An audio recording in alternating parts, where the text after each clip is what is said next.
My brother-in-law was a CBS newsman, and they're thinking, God damn, the kid dropped out of college. What's he going to do with his life? So he loves music. We got to hook him up. So he found someone, a fellow named Walter Bishop, who did music for CBS News.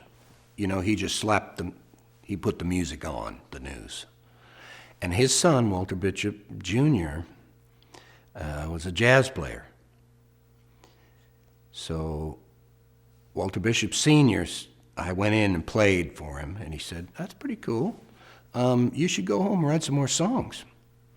You know, because I was playing maybe 2/3 then was traditional folk music. And so I went home and wrote about 6 or 8 more songs, came back, and he said, I know who would love your music.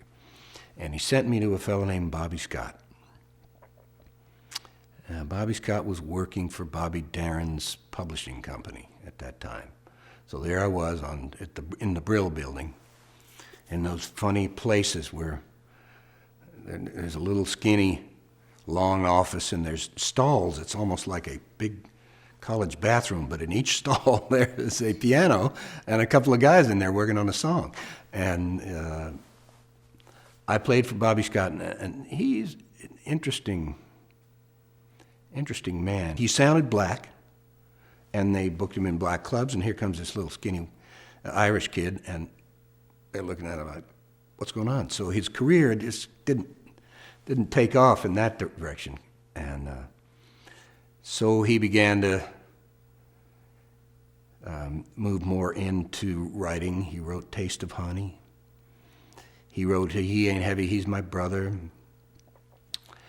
And he became an A&R guy. He once did an album with Aretha Franklin when she was at Columbia before she got to Atlantic.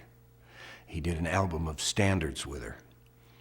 And he said Ahmet Ertegun came to him and said, when her contract's up, I'm going to put her back in church where she belongs. Wow. And that was, you know, the standards didn't go anywhere. I mean, Bobby loved it because she has a gorgeous, you know, voice. And he loved me. And he called me Pigfoot. He said, you are so ignorant. You know, here's a guy who could play jazz and write operas. And he says, one verse is 12 and a half bars, you know, and the next verse is 14. He said, that is so ignorant. I love it. Of course, I'm playing by myself, and I'm not really aware that I'm. And you can do it as long as you feel it. Right. So you stretch everything and the bass player doesn't get lost because there isn't one. Right. So I became Pigfoot, and he recorded my first album out of his own pocket because he couldn't get Bobby Darin to pay attention, and you know he was busy being a star and running around playing gigs. And I know Jim McGuinn was playing guitar, really, 12-string, and Darin was doing a folk section of his act, you know, besides Mac the Knife and all that stuff, because he was digging on the folk music thing, and McGuinn was his guitar player. And finally, Bobby Scott got tired of waiting, and we went into A&R Studios in New York for about 4 hours. He said, sit down here and play everything you know.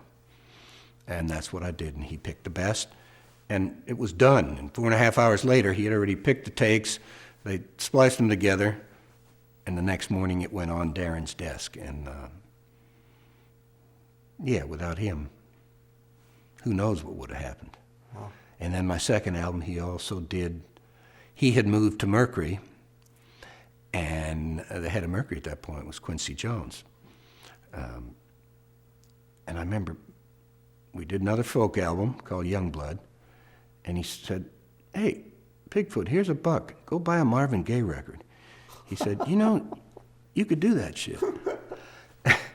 And I probably spent it on a hot dog. I should have got the Marvin Gaye record, but I was hungry in those days.